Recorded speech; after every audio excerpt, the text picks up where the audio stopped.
घरामध्ये लहान बाळ आजारी पडल्यानंतर जेवढं टेन्शन येतं ना, तेवढंच टेन्शन आम्हाला आमच्या गाया आजारी पडल्या की येत असतं.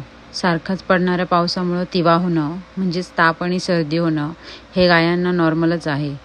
पण असं काही झालं की सर्वात अवघड गोष्ट म्हणजे त्यांना मेडिसिन देणं. लहान बाळासारखं पार अगदी त्यांच्या घशात औषधं ओतावी लागतात. जेवढं अवघड लहान बाळ सांभाळणं असतं ना, तेवढंच अवघड असतं यांचं आजारपण सांभाळणं. कारण खूप कठीण असतं ह्या सर्व गोष्टी. कळत नाही पटकन की यांना झालंय काय, यांचं काय दुखतंय, यांना काय करायला हवं, आता कोणती औषधं द्यावी.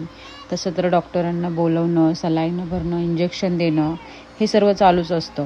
पण घरात असतील ते मेडिसिनही आम्ही वारंवार यांना देत असतो. कारण जर डॉक्टरांच्या औषधांनी नाही तर घरातल्या औषधांनी तरी फरक पडेल, किंवा आपले घरगुती उपाय हे सुद्धा बरेचदा काम करून जातं. जे मेडिसिनने होत नाही ते घरगुती उपाय केल्याने सुद्धा नीट होतात आजार. जसं की हे असं धूर देणं, याने गायांना बराच फरक पडतो सर्दीसाठी. आमच्यासारखं हिलाही खूप काळजी असते सर्व गायांची.